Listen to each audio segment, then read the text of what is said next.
Part of our mission is to offer programs that connect readers and writers through the power of story. Tonight, we will connect you with some powerful stories and poems from some very talented young writers. This is the 8th annual One Book, Two Book Festival, and it would not be possible without the efforts and support of many people. We've received funding from the Community Foundation of Johnson County, the 100 Plus Men Hawkeye Chapter, U.S. Bank, and Iowa Public Radio. I would also like to take a moment to thank people whose work made this festival possible. First, our founders, Carolyn Brown, Tim Terry, and Josh Schamberger, who are all members of the City of Literature Board at the outset of this festival and who led the drive to get it started. The festival committee members, especially our friends in the children's departments at the Iowa City, Coralville, and North Liberty libraries. They were all instrumental in helping to bring this together, while the United Way, which helped with our volunteer recruitment, was also a key partner. I would also like to thank the participating schools, particularly the teacher librarians and the principals, who helped to spread the word, and the classroom teachers who encouraged their students to submit writing to the festival. And I always feel like we don't give them enough of a shout out. So teacher librarians and principals and classroom teachers, stand up for a moment. I'd like to see all the educators who are here in the room, if you wouldn't mind. All right, let's give them a big round of applause.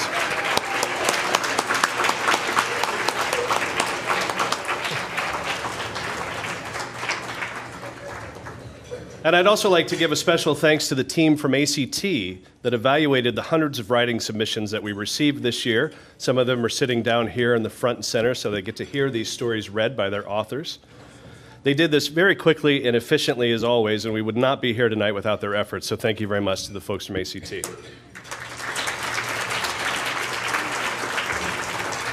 So on your tables, we do have a couple of copies of the bound booklet that contains all of the stories that will be read tonight, as well as stories that will be read on Sunday at our Write Out Loud event, and I'll talk a little bit more about that toward the tail end of this event. You can peruse those during the event, but we do want to make sure that our young writers get to take those home. So if those of you at the school tables in particular could help me with that, I would appreciate it. Our website for the festival is onebook2book.org, all spelled out. It's probably all over the pamphlets and things that you have on your table. There's a PDF of that booklet on there as well if you would like to send that to grandparents, friends and family, all of the assembled fans of these young writers. So what sets this festival apart is not that it is not only a celebration of writing for children, but writing by children. We had hundreds of students from the corridor submit work to be evaluated, and we asked our friends at ACT to evaluate these pieces and then help us select one student to represent each of the 22 elementary schools in the Iowa City area. And this banquet has been a tradition since the very beginning of the festival, and we continue to kick off our programming each year in this way as a thank you to the Iowa City area schools for their valuable partnership with the City of Literature. So I've already explained this to all of our young student writers, but so everybody knows how this will work, I'm going to ask that our first 11 readers come to these chairs over here, and they are going to be called up shortly to read. Just to refresh memories, we have Cora, Bhutto Lee, Ethan, Taryn, Eleanor, Sela, Natalia, Camille, Hattie, Samantha, and Mara. So if those folks could make their way to those chairs, it doesn't matter what order you're in. We'll get started. I probably have some slides that I should be going through here as well. It would help if I plugged my remote in. One moment.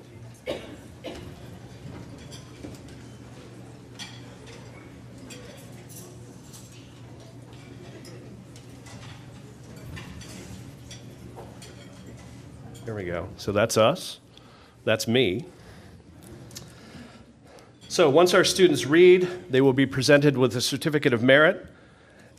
And thanks to our sponsors, we will also be able to present a gift certificate to Prairie Lights to each of our winning students tonight. Yeah, you can clap for that. So now, to help me introduce our young readers, we have two key members of the Iowa City literary community on hand. And first up is Mallory Hellman, who is director of the Iowa Youth Writing Project here in town. I'd like to have Mallory join me on stage.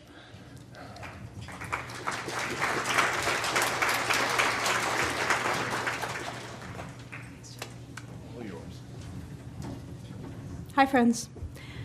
As John said, I'm Mallory Hellman, and this is my favorite thing. A question to you all. Raise your hand if you have been to this particular awards ceremony before. Raise your hand if you have. Ooh, more than I thought. Raise your hand if you have not. Oh, friends. Dear friends, you are in for a spectacular evening. This is going to be marvelous. As John said, I'm the director of the Iowa Youth Writing Project. I spend my days reading wonderful work by talented youth, and this is the apex of it. John had a lot of thanks. I just want to thank you all again for being here, to thank families for supporting the work of the young people in your lives. Honoring it means more than you could possibly imagine. And to the writers, thanks for having the courage to believe in your work enough to submit it to this contest, and then having the talent to win it. Let's give it up.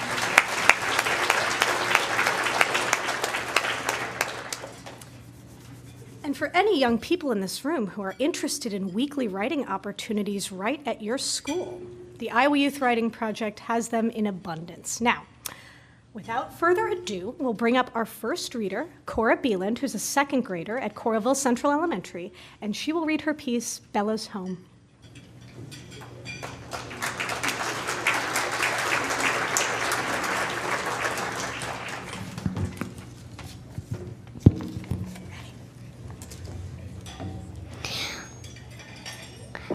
Why is that woman staring at me? I asked my mom. Maybe she wants to take you home, Bella, my mother suggested. Why would she do that? I asked her. Well, you're really a playful puppy. I don't see why not. But how could she? I like it here in the shelter. Sometimes humans don't think of dog feelings, I told her. I know it's not fair. I want to keep every one of you. My mom sighed and shook her head. I looked at her. What are the names of my brothers and sisters? How many do I have?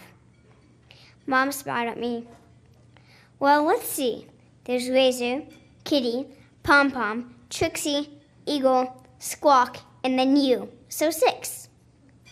Just then Eagle marched by. I can see farther than anyone. Then Trixie said, How did you get so wet? Have you been swimming in your water bowl again?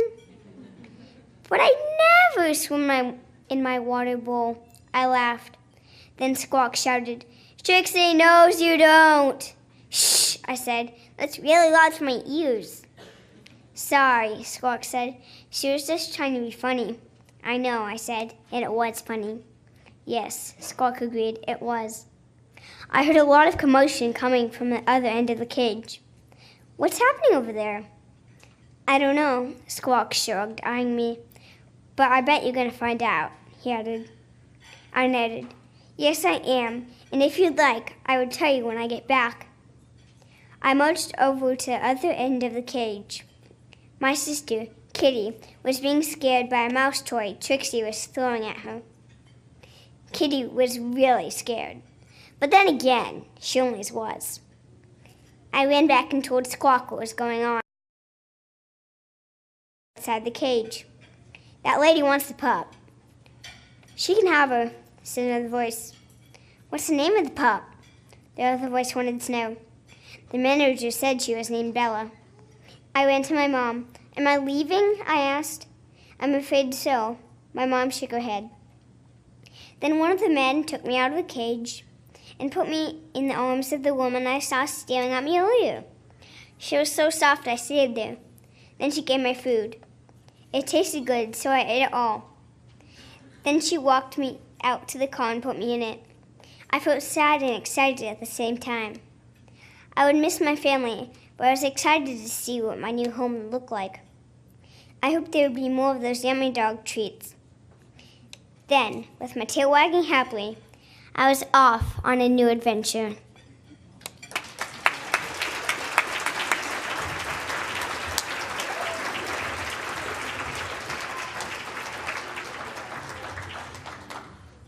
Wow, that was beautifully read, Cora. Excellent job. You know, it takes such a depth of imagination to get into the minds of even human characters, right? But I think it takes even more, and it takes something really, really special to make the non-human friends in our lives come to such life and to get in their heads so deeply. That was a beautiful, beautiful story. All right. Next, we are going to hear from Bhutto Lee, a sixth grader at Kirkwood, who will read his piece, The Fight for Freedom.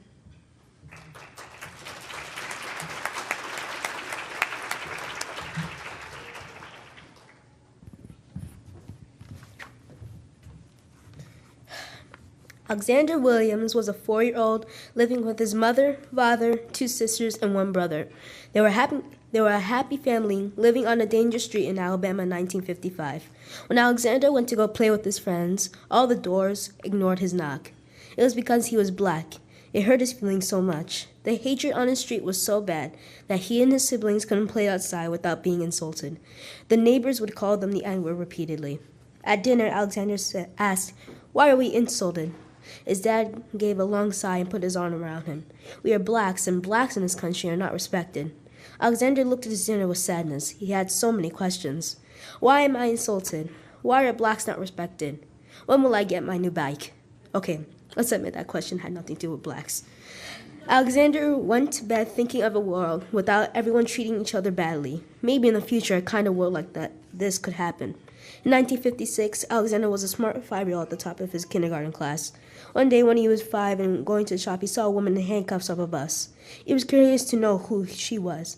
His dad read the newspaper and looked at the name. Her name was Rosa Parks, a short woman with glasses.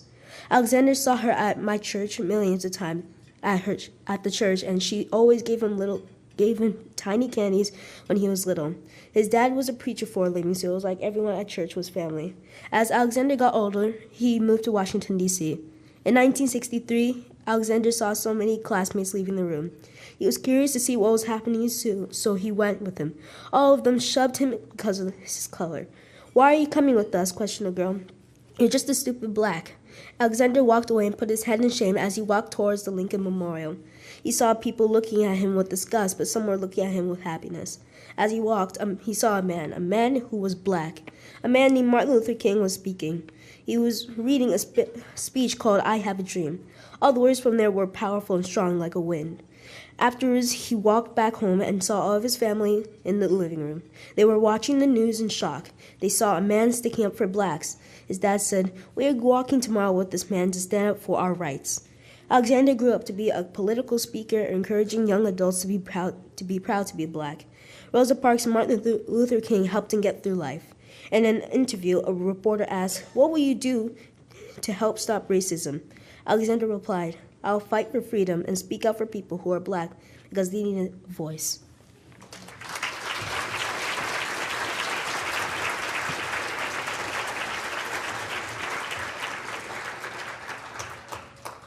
All of the doors ignored his knock. That line gave me chills when I read it. It gave me chills when you spoke it too, Bhutto Lee. What a beautiful piece. Work like that is such a great reminder that a keen understanding of history and that art in its finest form really can change the world. I'm so glad you wrote that. Next, we'll be hearing from Ethan Chi, who's a first grader at Wickham, and he'll read his piece, "The Time I Broke My Arm." Possibly a true story?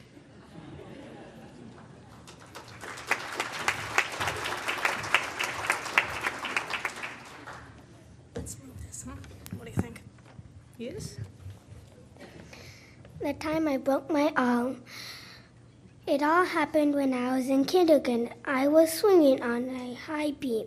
I was holding on with one hand. Then my hand got slippery and I fell off. I put my right hand under my body to protect my tummy. When I got up, my arm really hurt. It felt like my arm was pressed down hard, and I told the teacher. The teacher made me go to the nurse. The nurse put an ice pack on my arm. She made me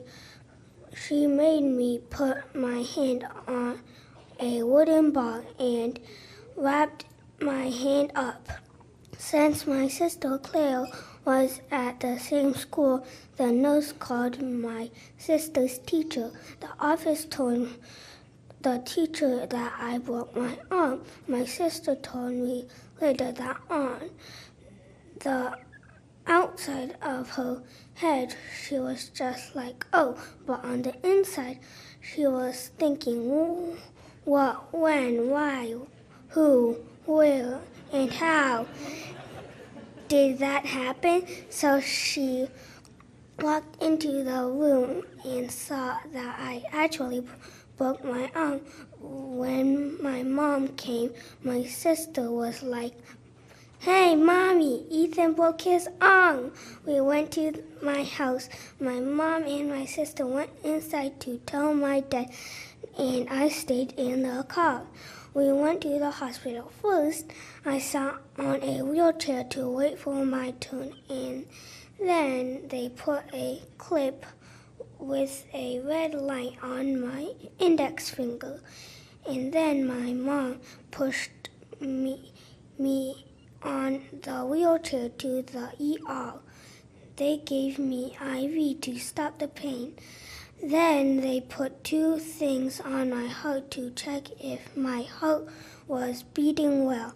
They put a sticker that had a needle under it, and the needle went into my vein. They put a funny thing in my nose. They wrapped my arm with a band and squeezed my arm. The nurse made my mom and dad and sister wait outside. The doctor told me that the medicine would make me fall asleep, but all the things I saw doubled like I was cross-eyed. After I woke up, I realized that I got a green cast, as I hoped. The end.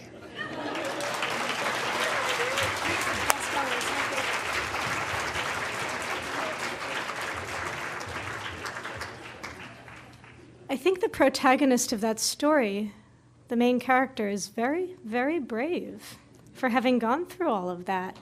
And one of the things I really love about that piece, and was so fun to hear, was how the details build up. And when something like that happens to you, every single moment feels like it lasts so long. And every single thing, you notice the smells, you notice the feeling, you notice the sticker on top of the needle in the vein, you notice the funny things in the nose, you notice the expressions on the parents' faces when these injuries are being described and they're like, ah. That was a wonderful piece, Ethan. Next, we have Taryn Shelleyan, who's a 3rd grader at Garner, and he'll read his piece, My Trip to India.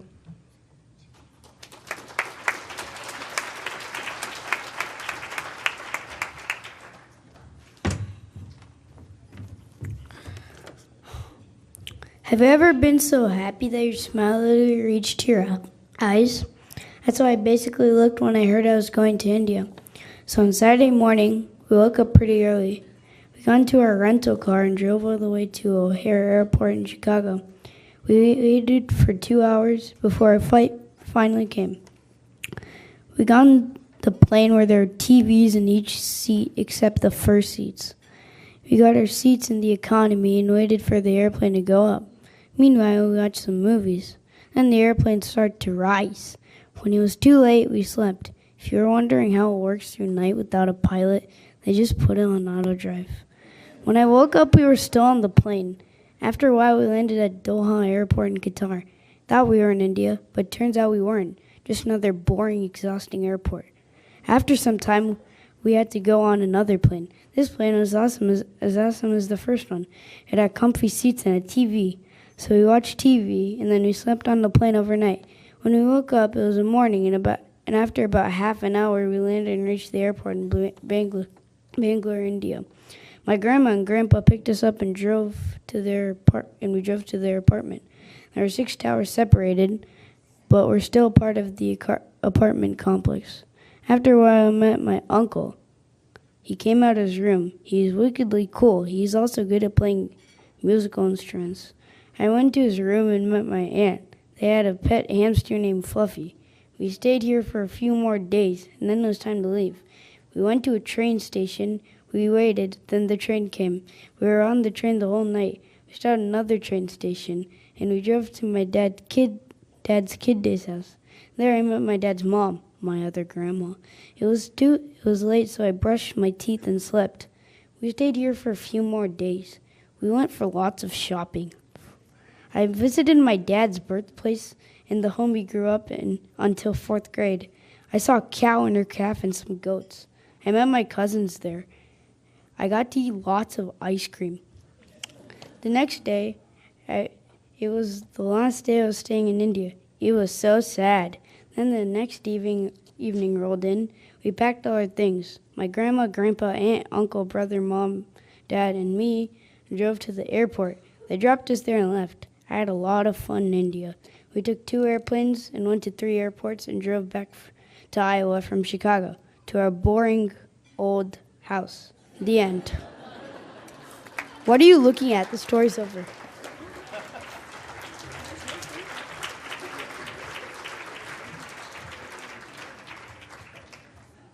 I hope you get to go back to India soon, Taryn. The writer Anais Nin once said that we write to taste life twice. Once, of course, when we live it, and the second time in the telling of the story. And one of my favorite things about reading, and particularly reading that piece, was not just getting to experience, boring old Iowa, but also going on a journey that took us across space and across time to hear more about Taryn's family and his history and his birthplace of his dad and all that cool stuff. So that was really, really a pleasure. Thank you for taking us there with you while we were right here in downtown Iowa City. Next, we have Eleanor Decker. She's a 6th grader at Mann Elementary, and she'll read her piece, Unsinkable.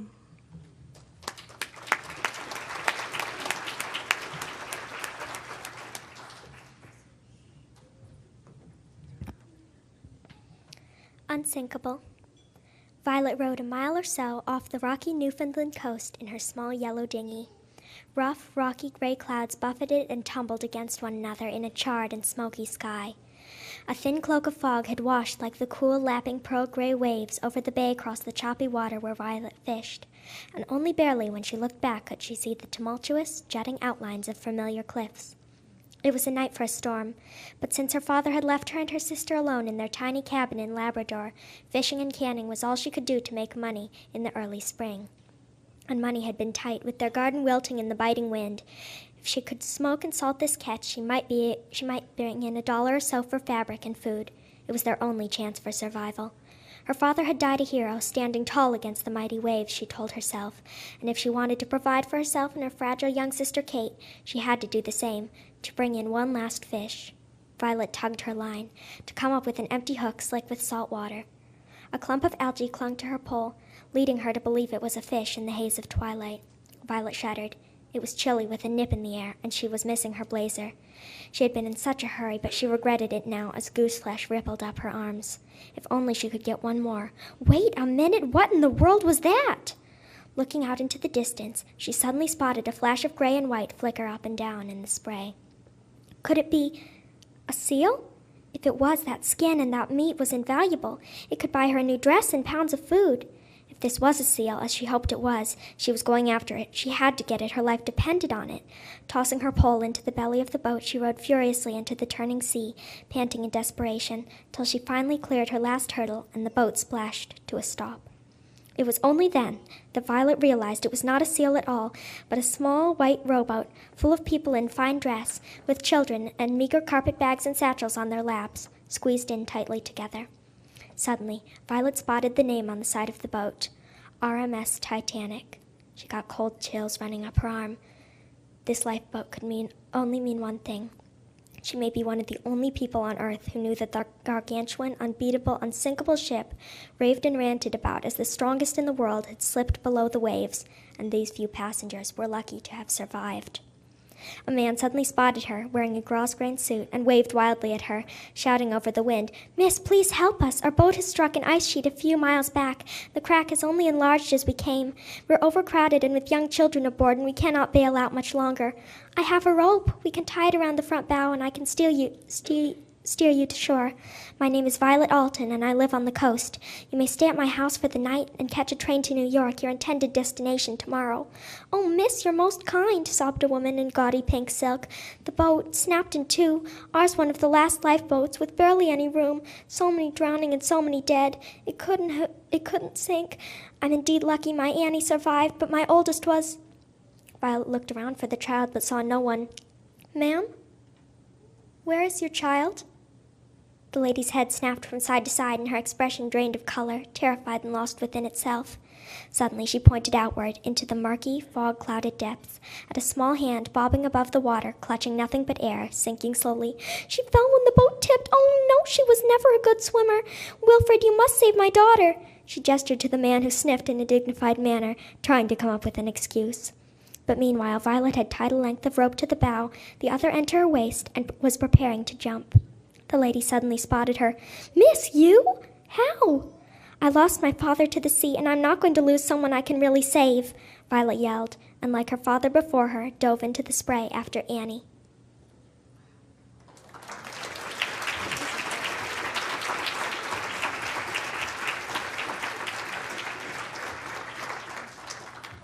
Okay, how many of you were totally surprised when the seal turned into a lifeboat? It didn't turn into, but revealed itself to be. Gasped aloud. What an incredible piece of historically informed fiction. And, you know, some writers just transmit their love of language into the page with every part of every sentence. And Eleanor, wow, you must be somebody who really, really loves words. They certainly love you. Next, we'll be hearing from Selah Dickerson, who's a third grader at Longfellow, and she'll read her poem, Music.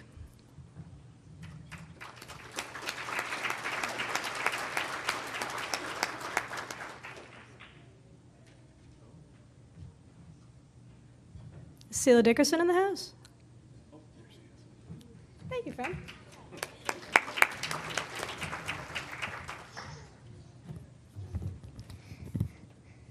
When winter comes, the green turns white, and I listen to the guitar every night. As it plays, the white turns green, and finally it is spring. The next morning, the green turns white, and I can hardly wait until night to hear the wonders of sounding strings and the wonderful sound of hearing music ring.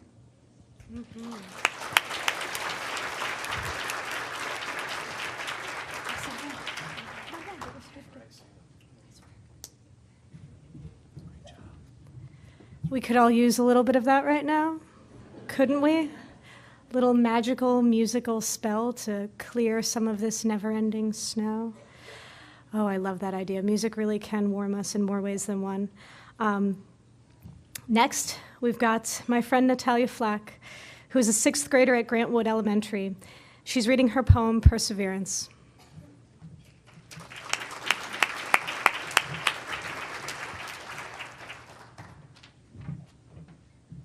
I hear the words before I see someone laughing, taunting me. I gulp the words, letting them sink in slowly, slipping down my swallowing throat. I go to a place no one can see, and those words, those very words, filled with hatred and jealousy, come swimming up my throat, up, up, up, till they reach my eyes and come out like a waterfall, dripping down, down, down. Before they reach the ground, a gasp escapes my lips, a gasp of sadness and shame. I wipe away my waterfall of words and keep moving forward until nothing. Not even those words, shrouded in a fume of hate-filled laughter, can slow me down. Again and again, they'll try to bring me down, down, down. But I'll bring them up, up, up, till they can't see the ground.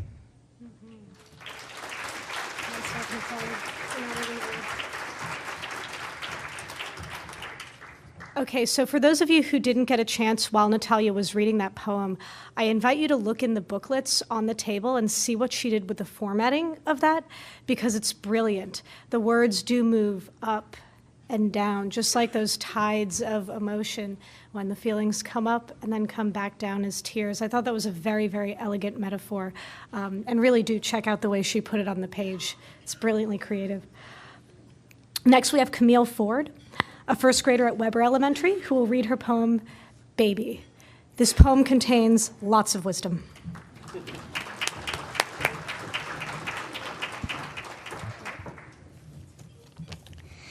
Babies are cute and they like to toot. Babies like to sleep. Yes, babies count sheep.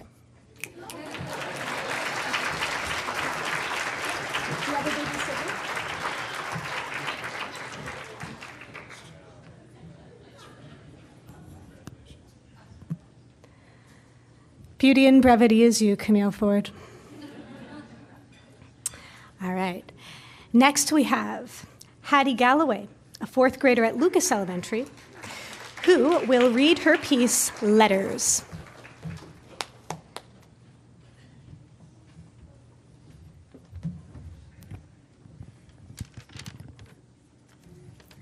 My dearest Amelia, I am sorry to carry the burden of bad news, but I must tell you that your parents have passed away. They have entered the void, past the line of life and death.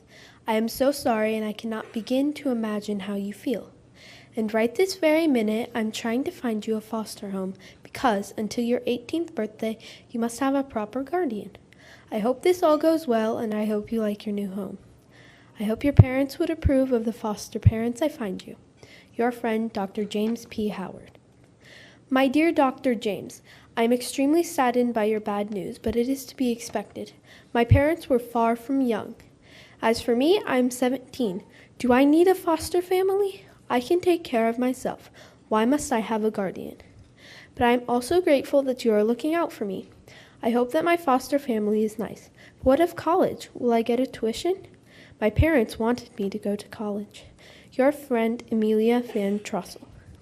My dear Amelia, your parents did not die of old age.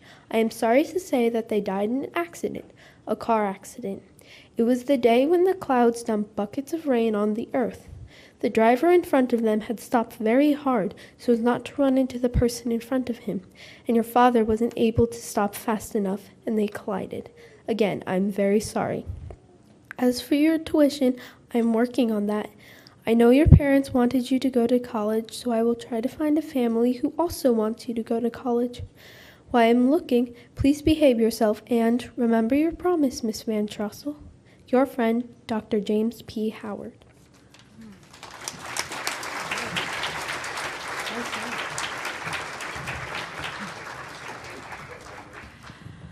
There's such a balance in that piece between what is elucidated, what we learn, and what we still don't know. I find myself wondering, like, I really hope she gets a family, and I hope that she's able to go to college. I love the pacing of the piece and the way that, we find out kind of later on the real tragedy of that. Beautiful use of the epistolary form. Next, we have my friend Samantha Glass, who's a 6th grader at Regina, and she'll be reading her piece, Cassava.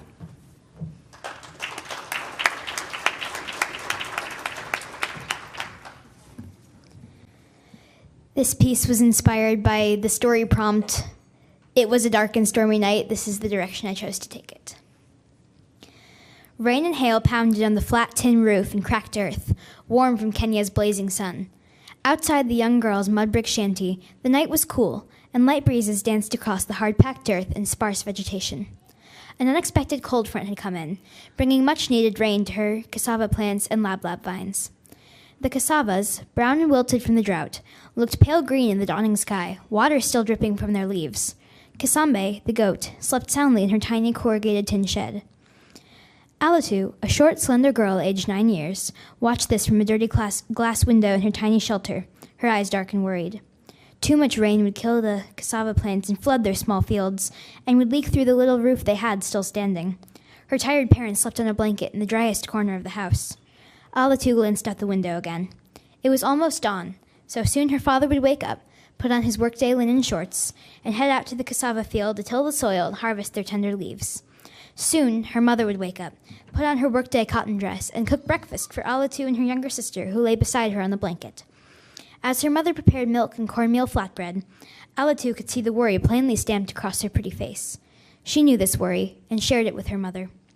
She worried for her father, alone and far away all day in the fields.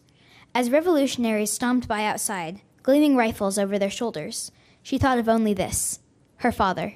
Would they kill him like they killed her brothers?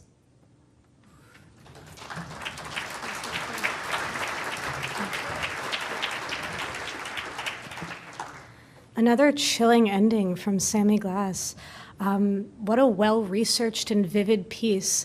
It's ecologically vivid, and also, toward the end, very politically attuned. Such excellent work. Next, we have Mara Greathouse, a fourth grader at Twain Elementary, and she'll read her piece, Julie's Life Story.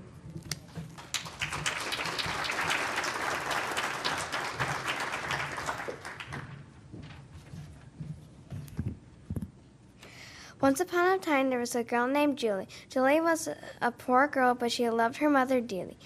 Her mom was blind and sick a lot. When Julie was 3, she went to the city for the first time. She asked a nice woman for some money. The woman, she gave her some money and said, "Don't forget what's most important, love and family." Julie never forgot what the woman said. 5 years later, Julie is now 8 and starting a new free school. Julie excitedly went to school for the first day and enjoyed meeting everyone she saw. There were 4 other girls who didn't want to be her friends with her. Instead, they bullied her and made Julie's life miserable.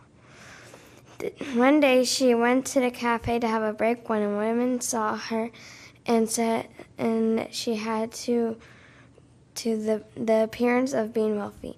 The woman approached Julie and said, "Hey there, young lady. Would you like a job at the cafe? 'Cause I would love to hire you."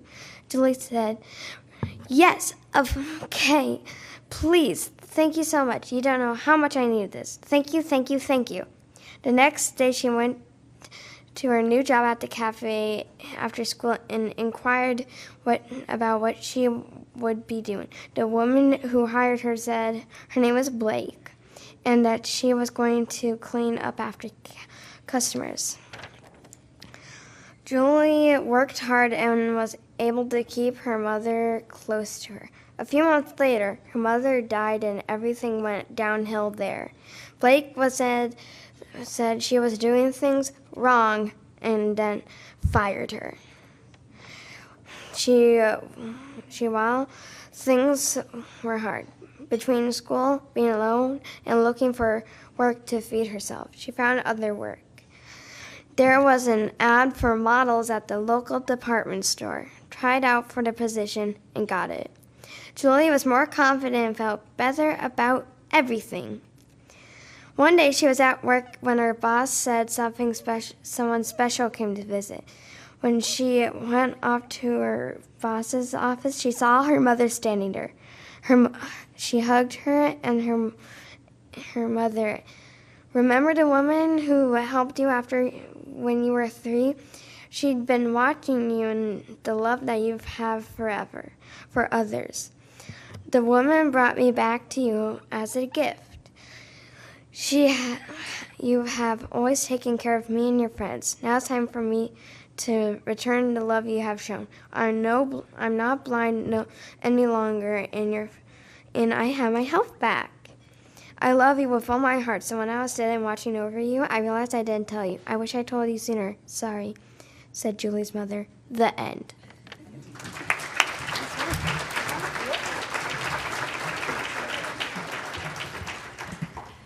Beautifully read. The magic at the end of that really gets to me. Love and family above all, indeed, despite economic hardship, despite everything that's going on. Thank you for writing that piece. It was very important. And thank you, John, for letting me play. All right, well, thank you very much, Mallory. And now I would like to ask our next 11 readers to come up to the seats next to the stage, and you can come up when you are announced. So next up to introduce our young authors is Rachel Yoder, who is a City of Literature board member, founding editor of Draft, a journal of process, host of the Failsafe Writing podcast, and Literary Programming Director for the Mission Creek Festival. So we're glad she could squeeze us in today. So thank you. Help me welcome Rachel, please.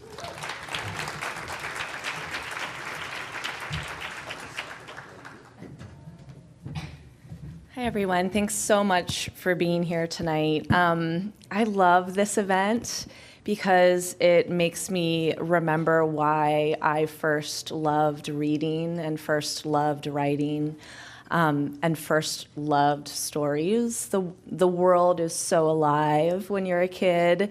There are so many wonders and so many ways of capturing this wonderful world through imagination on the page. So thank you for making me remember. I get to work with people through the Mission Creek Festival. I get to work with authors who have dedicated their lives to writing. And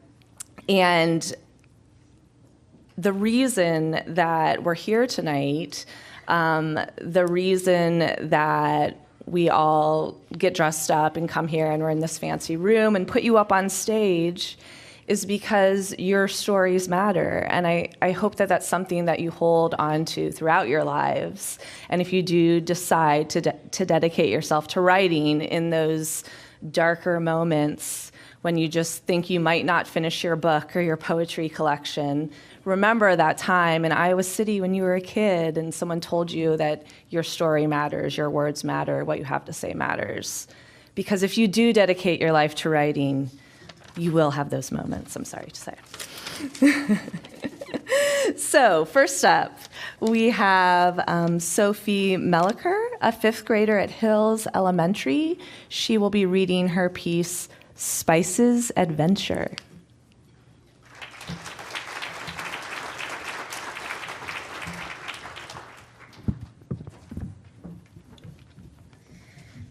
Once there was a horse named Spice. She was white with brown spots.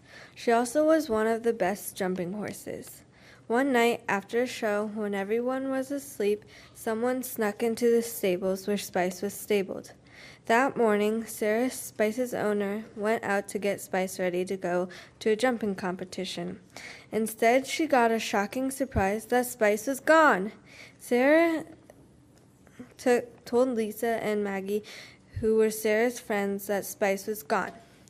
Then they all went out to look for Spice. They couldn't find her, so they called the police to help them. No one could find her, not even the police. The police started going deeper into the case. They started by investigating the crime scene. They found footprints of Spice and the people who stole Spice. They also found tire tracks, so they followed them. Then they found the tracks led to an old barn.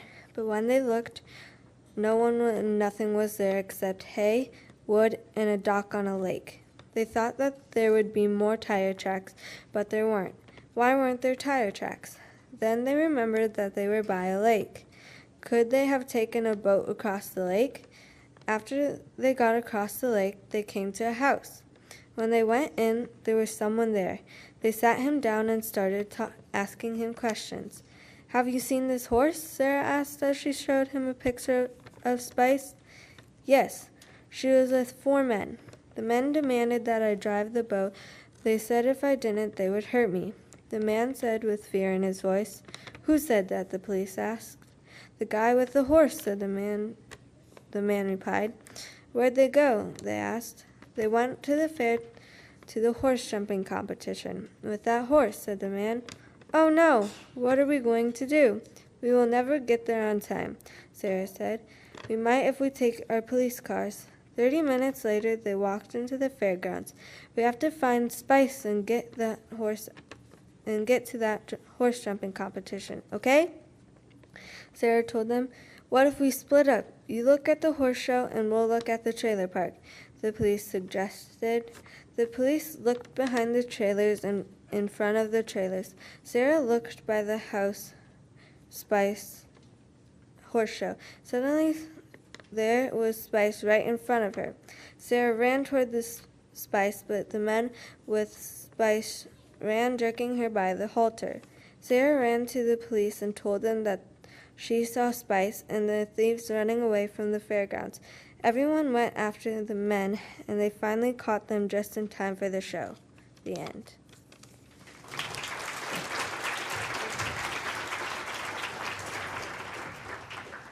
Thanks so much, Sophie. This story has two of my favorite things in it. It has a strong female lead who's scrappy and uses her ingenuity to solve the mystery. And it also has a horse, and gotta love a horse in a story. So thank you so much for that. Our next reader here is Will Ramirez, a fourth grader at Lemmy Elementary. He'll be reading the piece 15 Things About the Kid in the Corner of the Room.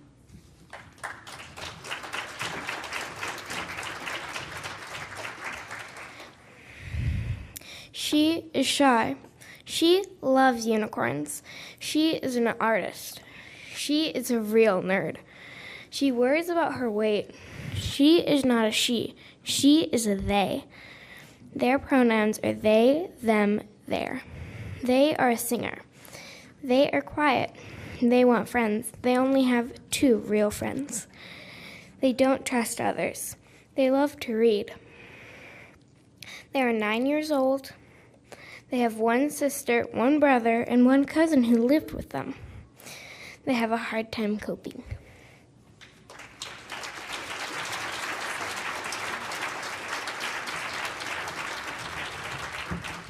Thanks so much for that, Will.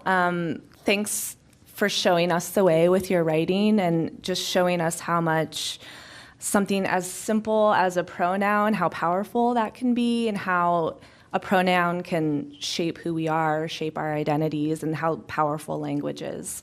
I think that poem really underscores that, so thanks. The next reader is Jude Sultan, a third grader at Horn Elementary, who will read his piece, My Journey with Cerebral Palsy.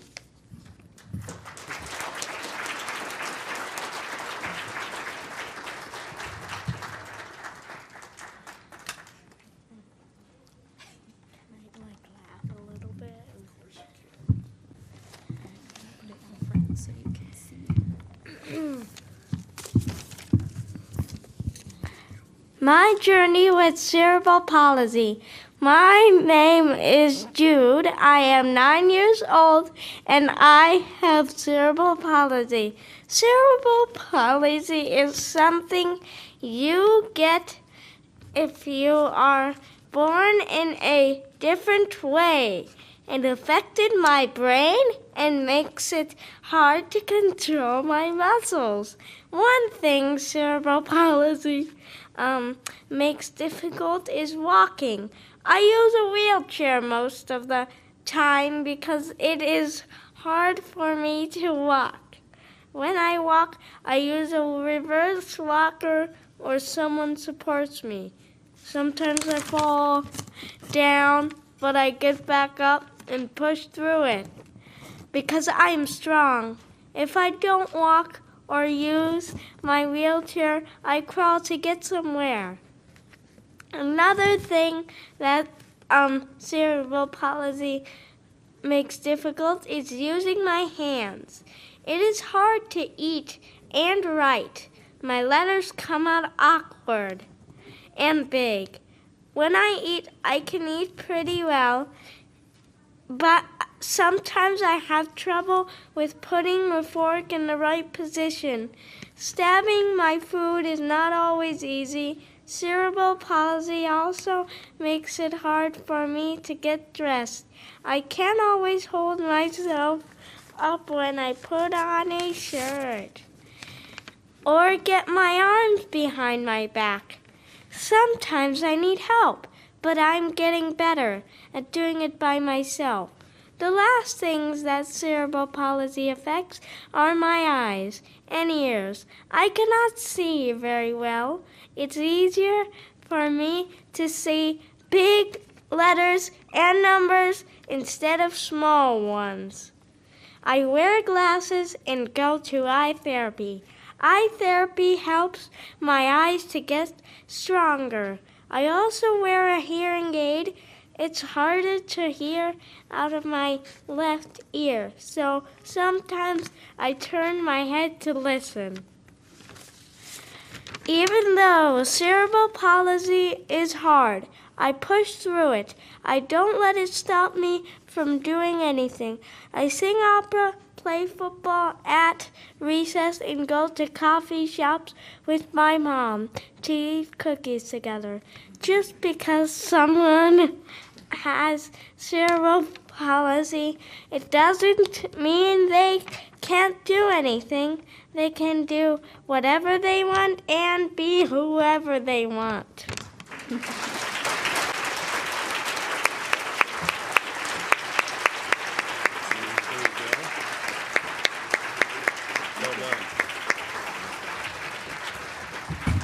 Thank you so much, Jude. I love that line early on, I am strong. It's really underscored in this piece. All the details about how you move and see and hear really just give us a glimpse of your world. And it's really astonishing, and you're astonishing, so thank you so much. Our next reader is Shonda Sami, a 5th grader at Borlaug Elementary. She'll be reading her piece, For My Fawn.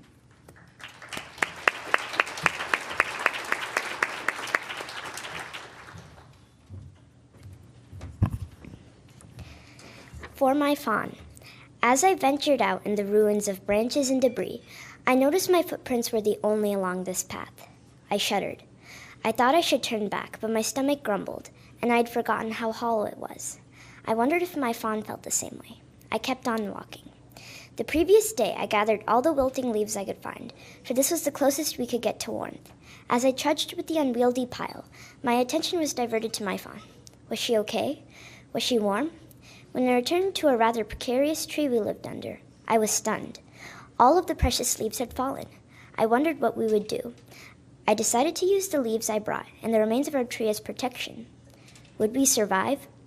My fawn whimpered, close to frostbite, as I stuffed and piled every scrap of leaves I could find. I hope this will work, I thought, doubtful, and as if the beautiful night stars granted my wish, my fawn immediately stopped whimpering. Yes, one of my first successes in my first year of parenthood. My fawn nudged me. This meant she was hungry. Where would I get food? Sadly, I never had any help after my partner's disappearance. I also lived in a forest with no cedar trees, nuts, or berries to eat from during the winter, and all signs of life during the coldness were somehow gone. This was true until my thoughts were interrupted by a flock of birds above. Finally, life! I marveled at the dozens of brave geese. Some animals flew away, and some hid in their habitats, and never came back out in the cold. I decided searching for food alone would be fine, but I was very wrong. Before my attempts of finding food, I decided to never hesitate. But as I took a step, I disobeyed the rule and froze. There were tiny, white, and flaky pieces of the sky falling slowly, slowly. It was so mesmerizing. I began trotting to a gradual sprint. Still, there was no food. Suddenly, the flakes began to whirl, blinding me. Everywhere I sloshed in was freezing cold. I broke into my fastest sprint until my hoofs cracked and I was under shade. I wondered where I was, but it was too dark to see from the gray clouds that devoured the forest. I decided to stop, rest, and eat, but my stomach kept on bothering me, desperate to be filled. Sleep was impossible, but the violent whirling wind and swaying of the branches somehow calmed me. The next day, a pang from my stomach, and I was up. The blazing flakes had calmed, and the wind had settled. I scrambled up, though my hopes were shattered. I should be with my fawn, I thought, but before I go, I need food. So, in the forest that had no sign of anything edible, I hiked the frontier that never had I explored, the evergreen forest. It was the only sign of leaves I could find. I chewed through the destructive leaves and struggled to chew the thorns. It was tangy at first, but then bitter. I realized that the bitterness was from the blood oozing out of my tongue. For my fawn, I repeated, as I pricked out the softest thorns I could find. As soon as I finished, I ran for my fawn's life, and I ran for mine. It began snowing.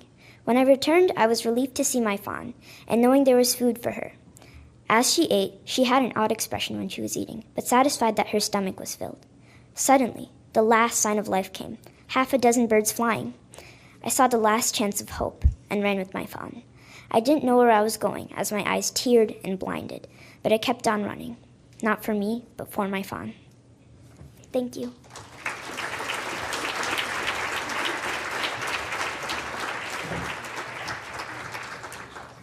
What a magical piece. Thank you so much to be able to see the forest through the eyes of a mother deer. I just really loved it. And I love the line, "As if the beautiful night stars granted my wish." It's a very eloquent deer. So our next reader, our next piece will be by Polly Sherlock, a second grader at Hoover Elementary, and it's called Help the Earth. I don't know, Polly, are you around? Do you just want to stand so everyone can see where you are? Is she here? Oh, right there. So Polly's feeling a little shy. I'm going to read it for her, but she is the brilliant author of this piece. So this is by Polly. It's called Help the Earth. Once there was a girl named May. She loved to travel around the world. One time, she was famous for traveling. She gave a speech. She said, "There are many places to explore. The world is great right now, but we shouldn't just have one day that's Earth Day. Every day we should have Earth Day.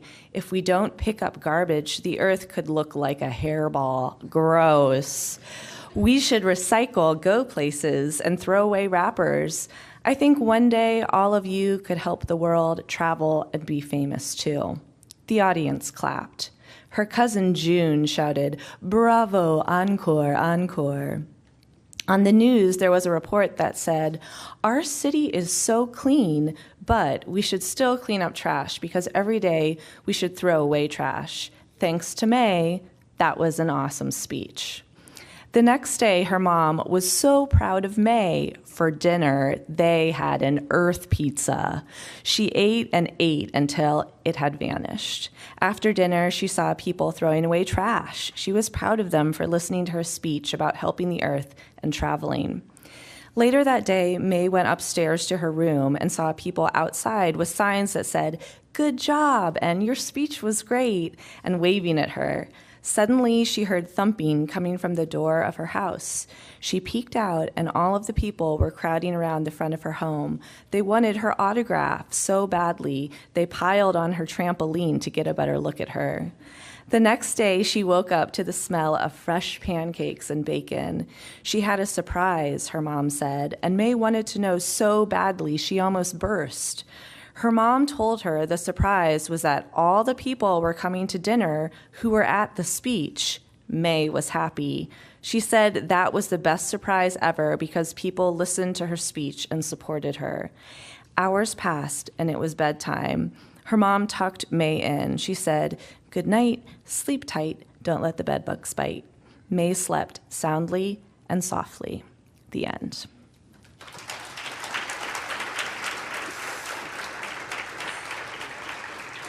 I really love how this May's speech changes the world, how just this, one small action by one person can change the world. And I would like to nominate the character of May for president 2020. Okay, our next reader is Anjali Strand, a first grader at Lincoln Elementary, and she will read her poem, Stop Bop.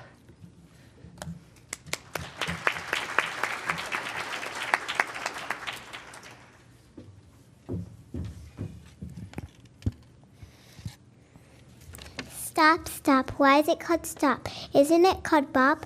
Stop, stop, stop, bop. Which one should I choose? Stop or bop? Stop, stop, bop, bop. It is so hard to choose. Stop or bop? I choose. I can't. Hey, that sign over there says stop. Why? I thought it was bop. Stop, stop, bop, bop. I don't know which one. I'm just gonna go with stop. Stop, stop, not bop. It's stop. Bop is no, stop is yes. Yes, yes for stop. No, no for bop. Boo, boo for bop. Yay, yes for stop, stop, stop. Woo, bop, boo. I love stop. I don't like bop. Stop is the best. Bop is the worst. The end.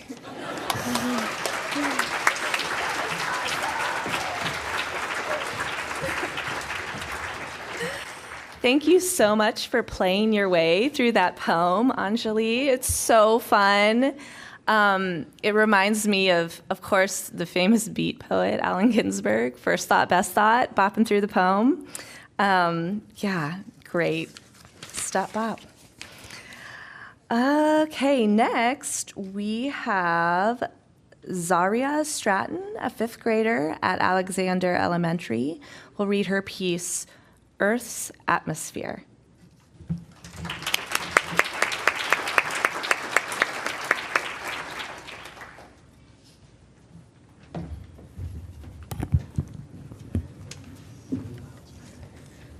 Earth is the only place that is able to have life. Not Mercury, not Venus, not Mars, or Jupiter, or Saturn, or Neptune, or Uranus, or even Pluto. So stop pollution, because when the atmosphere gets too thin, the sun gets hotter and things could vanish. So stop the pollution, or we will all be finished. There will be no more life. This will hurt wildlife.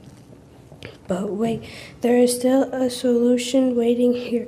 No more factories, also no more trashy seas. Trashy seas are not the key. Water is why we're alive.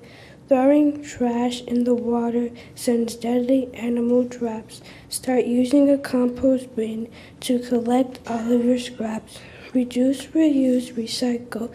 Use the good 3R cycle. Don't litter or the place won't glitter. Earth is not a big junkyard. Earth is a big, beautiful place in space.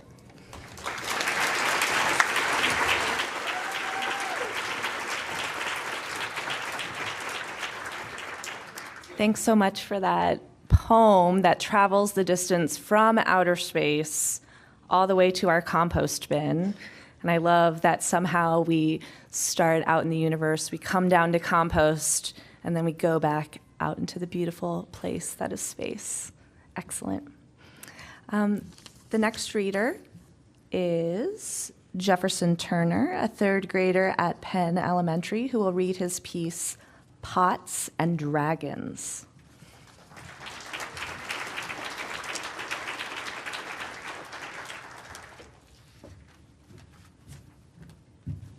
Chapter 1. Once upon a time, 2 witches were gathering things for a pot. So they went home and started stewing. Something went wrong, and they accidentally created a dragon. Then the dragon quickly flew off far away and went into the forest. Chapter 2. 1 year later, the dragon was found by the witches on an island. The witches kept it as a slave at their house. The witches made more and more dragons to plan a war against the humans. Chapter 3. The witches started the war against the humans. It was a long, hard war, but the humans ended up winning. They succeeded in taking all of the dragons away from the witches so they could live a better life. Chapter 4. The humans tamed the dragons and started a safe dragon community. Everyone was living in a fantastic life, and everyone was happy. The witches were busy planning their attack to take back the dragons. Chapter 5. One night, the witches snuck into the dragon community and captured the dragon to their slaves back. The humans decided they had to end this. They planned another attack on the witches.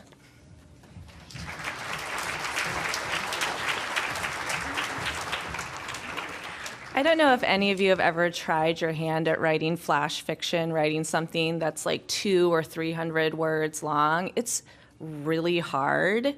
And to be able to fit witches, dragons, dragon napping, a war that includes all of humanity, 5 chapters, and like the opening for a sequel to take place after is quite a feat. So thank you so much for that, Jefferson. That was amazing.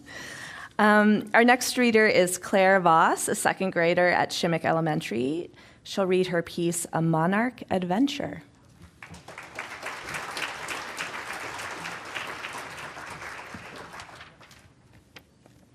Once upon a time, there was a monarch named Elizabeth. She was a lonely monarch. One day, Elizabeth saw a bunch of monarchs flying in the air. She asked her mom, "What are they doing? Why are they doing this? Why? Her mother answered by saying, "We monarchs migrate every year. We start in Iowa and fly through Missouri, Kansas, Oklahoma, and Texas. Then we arrive in Mexico. Let's start our migration." When they were in Missouri, a big loud thunderstorm kicked up and the butterflies got scattered in all different directions. The direction that Elizabeth got scattered in was to a butterfly park. There Elizabeth saw something huge with 2 legs, 2 arms, and a head. It was a big, scary human. The human said, "Oh, what a pretty butterfly. It shouldn't be out in a thunderstorm. Its wings shouldn't get wet or it may never fly again." The human sounded scared, only Elizabeth thought that the human was trying to kidnap her. She tried to fly away, but she couldn't. The rain was wrecking her wings, so she decided to go with the human. The human took her to a butterfly garden where there were hundreds, maybe even thousands, maybe even millions of butterflies there. They were swooping, flying, and laughing together up and down. Then Elizabeth saw a little butterfly in a corner. She was huddled and shivering like she was scared. Elizabeth went over to that butterfly and said, "Will you be my friend?" The small butterfly was too afraid to answer. But then the little butterfly managed to murmur her name. Her name was Eliza. Elizabeth said, "Your name is part of my name. My name is Elizabeth." Eliza laughed and threw back her head and said, "Yes, we can be friends. That is so cool that your name is Elizabeth, because my name is Eliza and my sister's name is Beth. My name plus my sister's name equals your name. Yes, definitely we can be friends." So the butterflies swooped up and down, laughing together. Then Elizabeth's mom said, "We must finish our migration." Elizabeth was so sad she had to leave Eliza. She cried. She sobbed. Then Eliza came over and said, "My family must finish the migration too. I will go with you." Elizabeth almost fainted in relief. So the monarchs finished their migration. The end.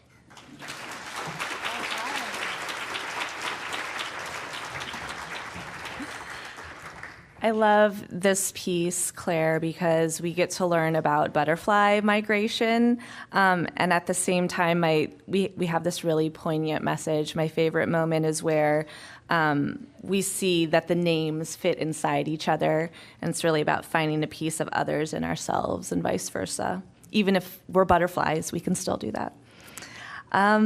Our next reader is Kairos Wu, a 3rd grader at Van Allen Elementary, who will read his poem, Willow in a Snowstorm.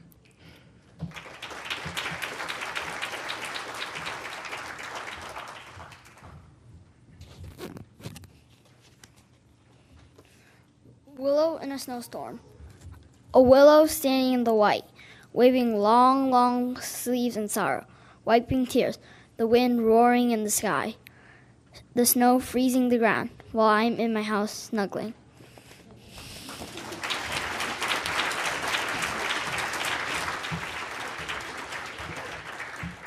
What a surprising image that stopped me in my tracks when I was reading it. I will always, from now, when I see a willow or see plants out in the snow that are coated in snow, I will always think of them with their sleeves on, their snow sleeves, waving in the wind. It's absolutely beautiful. Our last reader, last but not least, is Cordelia Zernhelt, a 4th grader at Willow Wind School, who will read her poem, Sparkling Sunlight.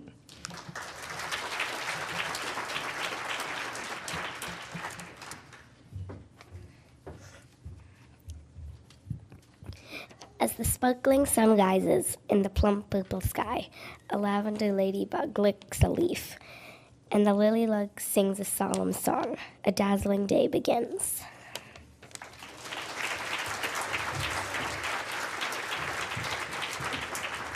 Thank you for that little ray of sunshine to wrap up our readers, and the big dose of alliteration, which I loved, and just think of that ladybug licking a leaf if it snows again. It'll get you through the rest of this winter.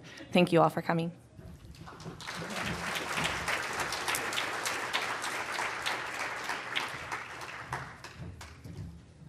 All right, thank you, Rachel.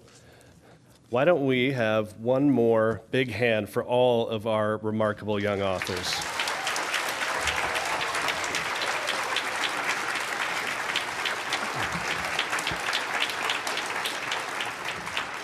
So I hope that all of you continue to pursue this obvious talent that you have, and I think it's safe to say the future of the City of Literature is in good hands.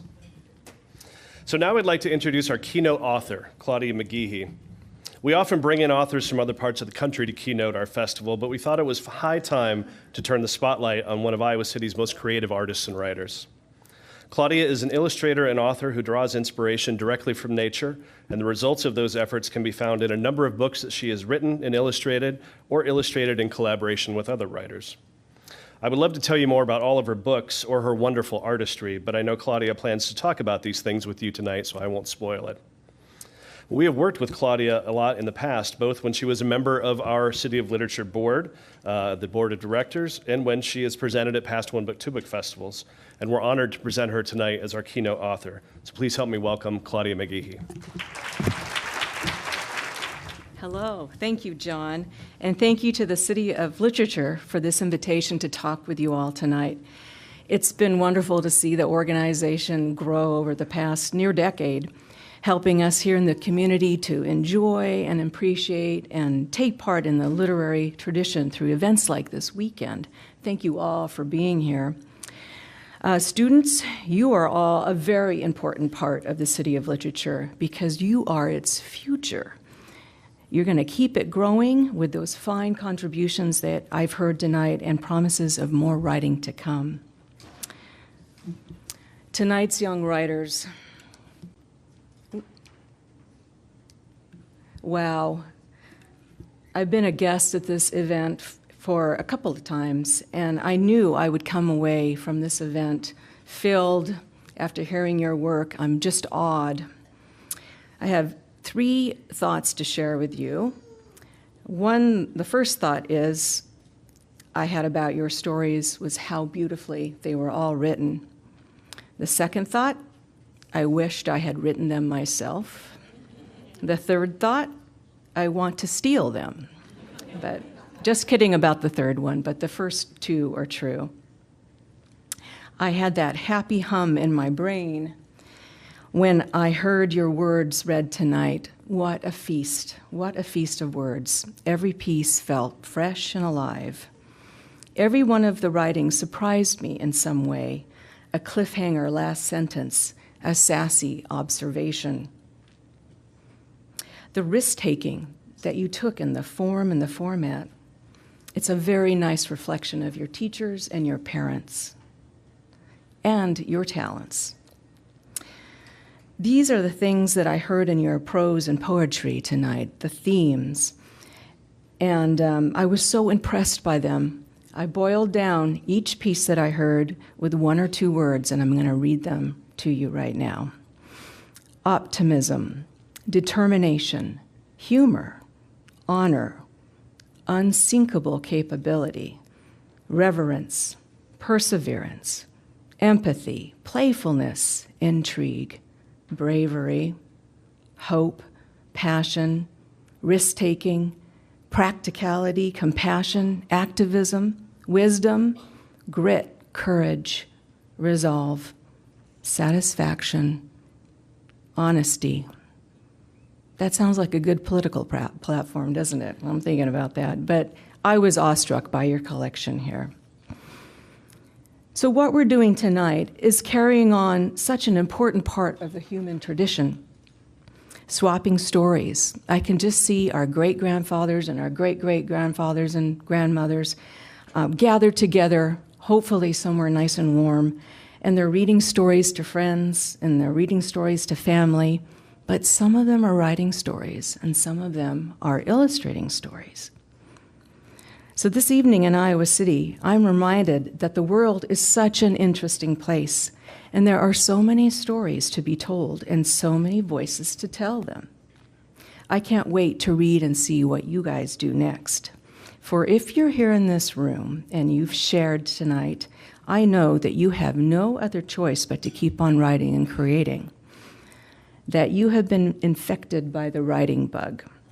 My friends, it's okay. You're in good company.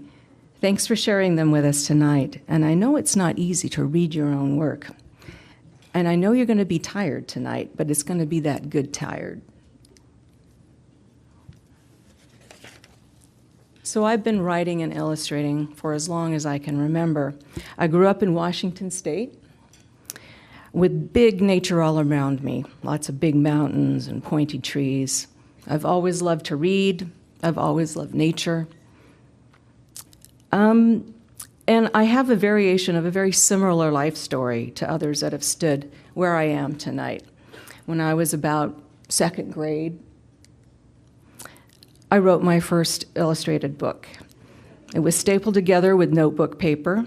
I would illustrate the pictures first, then I would stand by my mom and tell her the words, and she would type the stories below my illustrations. And some wise librarian, wise and wonderful librarian, let me put these illustrated pictures or picture books into our library, and my friends could check them out, and I could see that I checked them out as well. So I did about 6 or 7 Tibbles books. My cat was named Tibbles, because I knew the value of a sequel even back then. And I tell you this not to show you what a creative spirit I was early on, but to remind you, parents, caregivers, educators, and librarians here in the audience tonight, that if a young person in your life says they want to be a children's book maker when they grow up, believe them. Oh, and the Tibbles books, I have to tell you that it took me another 30 years to get the next picture book into a library, but it's to tell you that work and just being patient will finally win in the end.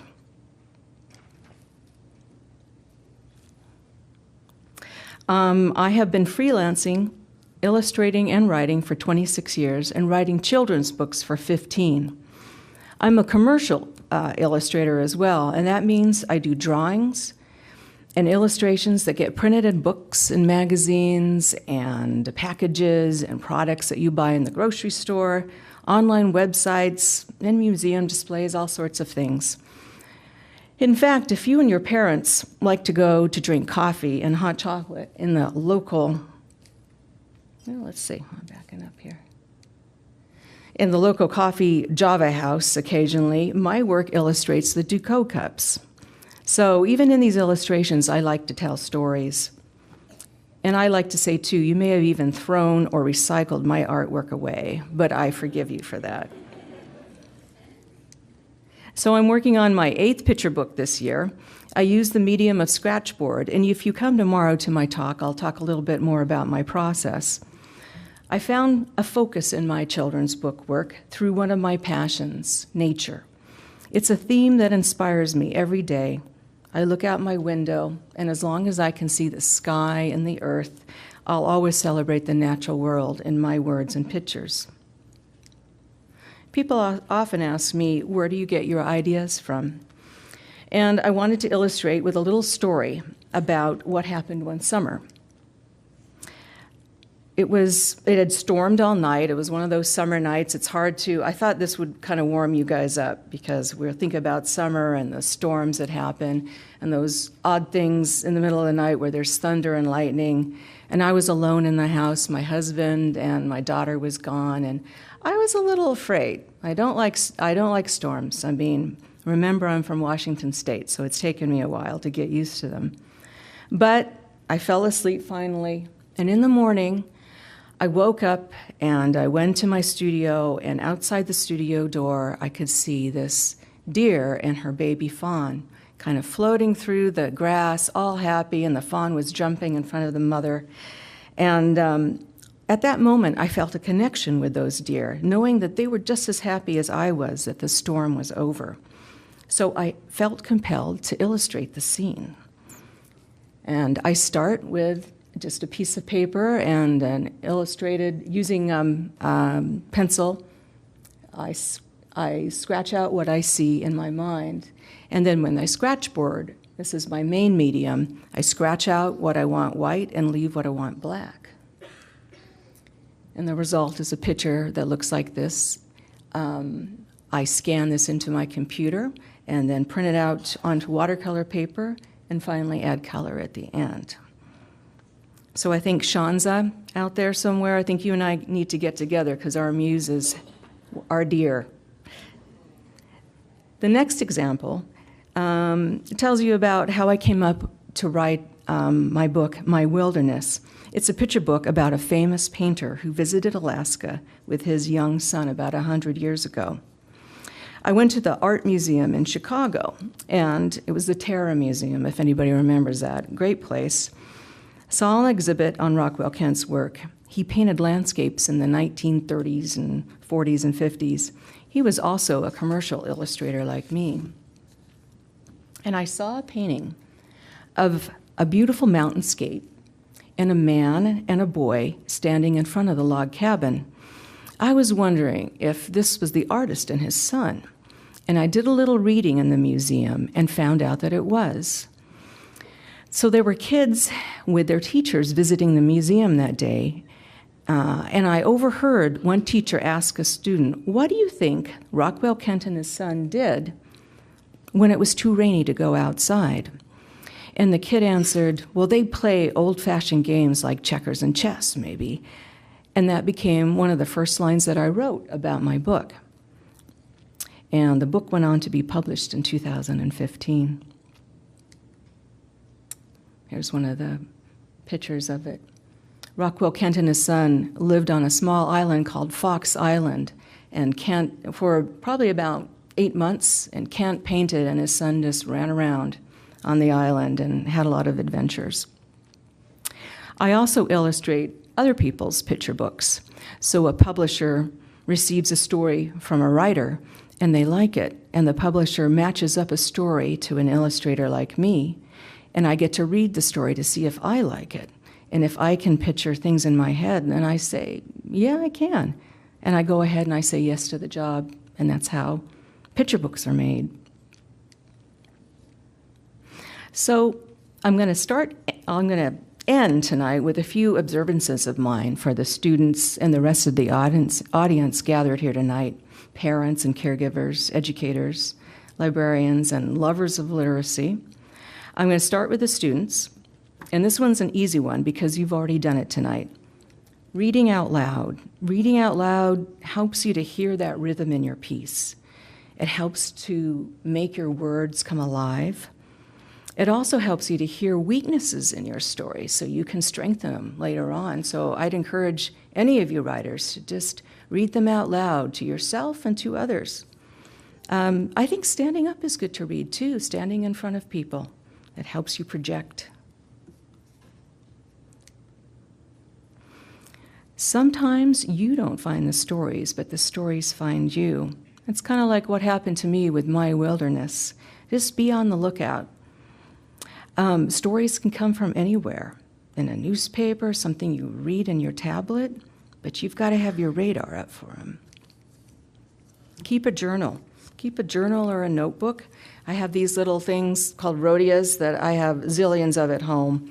It's just nice to have to jot down something, or if I'm thinking of an illustration, I have it right there. You guys all know this. Find a quiet place and write and read every day. Make it a habit. And when you make it a habit, you'll find your passions. They'll come up, they'll bubble up, and you'll be able to write and create more and more every day. You guys did such a beautiful job of this. Write what you see, but more importantly, write about what you feel. Georgia O'Keeffe, who is a famous painter, and she's a distant relative of mine, she says, don't just paint what you see, paint what you feel. And I know that for writing, it's the same thing. Parents, oh, this is for kids too, but for everybody here too. Keep inspired.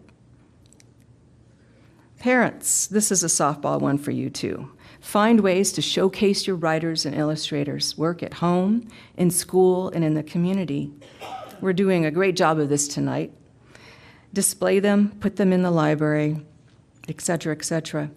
Create awards that encourage good works. I have to say, when I was in elementary school, the local Baskin-Robbins ice cream company had a contest for an illustration, enjoying ice cream. And so I made this imaginary scene of ice creams running around with cone hats, and I won 31 ice cream, so a whole month a day. And I still remember how excited I was. I think competition is healthy. And sometimes you lose too, but that's okay.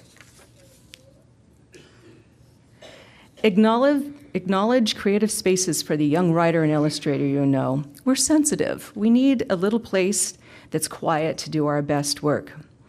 I remember finding our daughter when she was about 12 years old in this little sliver of a space between our couch and a big window, and that's where she was writing her journal. And we didn't really know until there she was. So, something like that, and trying to make a little warm and cozy place for the writer or creative person in your life is great. Read in front of your kids. Keep your device usage kind of balanced between time of activities that kind of encourage creativity, encourage kind of what I call free range thinking. It's hard. I love my phone too, but if it's away, I feel like my mind kind of expands a bit, and it's good to set an example too.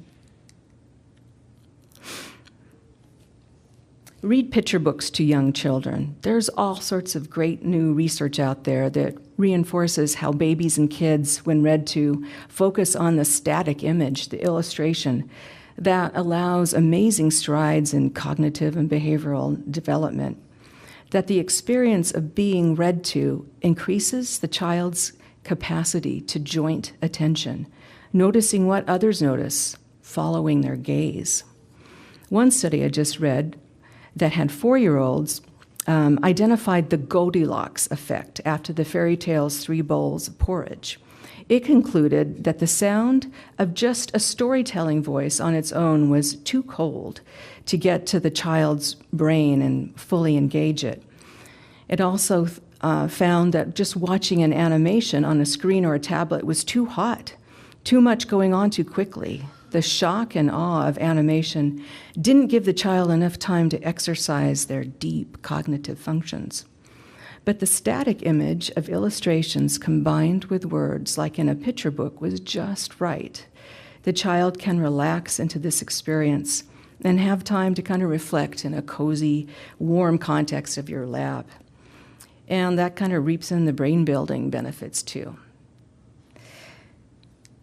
Lastly, make sure that you save your child's early work, because they may be using it one day to share their own writing experiences, similar to mine. So I just want to wrap up by saying I hope that the writers in this room of all ages keep on writing and adding to the City of Literature's body of work. And I'm so excited to be part of this weekend and get to visit with some of you and the writers in the room as well. So with that, I'm just going to say the end, and I don't know where John is, but we'll go with that.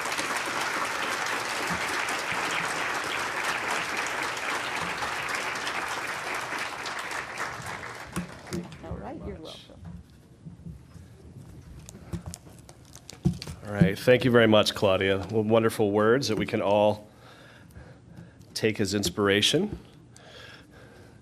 And there, if you want to look Claudia up online, is her website address, some of her work, and more links to all of her books as well. I did want to share that our friends with Prairie Lights are outside, right outside that door. They do have some of Claudia's books for sale, and I think she would probably be happy to stick around and sign books and say hello if you'd like to do that.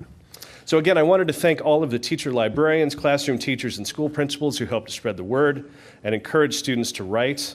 We would also like to thank the community members and volunteers who make this weekend go so smoothly.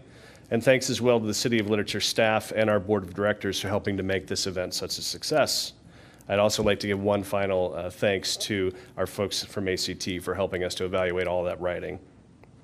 One last thank you to all of our sponsors, including the 100 Plus Men organization, the Community Foundation of Johnson County, U.S. Bank, and Iowa Public Radio.